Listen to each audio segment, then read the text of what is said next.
भाऊ, आम्ही लहान होतो ना तेव्हा, तर आम्ही शेतामध्ये जायचो आणि त्या शेतामध्ये छोटासा खड्डा उकरायचो आणि त्याच खड्ड्यामध्ये पाणी टाकून त्याला आम्ही म्हणायचो, बघा रे भाऊ, म्या विहीर खोदली, आमच्या विहिरीला पाणी आलं. बघा मग, किती सिंपल खेळ होता आमच्या काळामध्ये. भाऊ, आम्ही घरी यायचो आणि अंगणामध्ये ते खड्डं खोदायचो आणि त्या अंगणातल्या खड्ड्यात पाणी टाकायचो. बघा रे भाऊ, या हिरीमध्ये खूप पाणी आलं. मग आमच्या घरचे काय करायचे, त्या अंगणातलं खड्डं बुजून टाकायचे आणि आम्ही त्या खड्ड्यासाठी इतकं रडायचो भाऊ. इतका सिंपल खेळ होता तो आमच्यासाठी. पण तो खेळ म्हणजे आमचा आवडताच होता आणि त्या खेळाशिवाय आम्हाला करमतच नव्हतं भाऊ. एवढा युनिक खेळ होता आमच्या काळातला. कळलं का?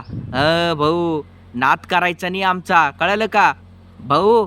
व्हिडिओ आवडल्यास लाईक करा भाऊ आणि चॅनलला सबस्क्राईब करा आणि या व्हिडिओच्या कमेंट बॉक्समध्ये तुमची प्रतिक्रिया द्या. तुम्ही खेळलेले आहे का लहानपणी असा खेळ? तर चला सांगा कमेंटमध्ये. भेटूया नेक्स्ट व्हिडिओमध्ये. चला चला.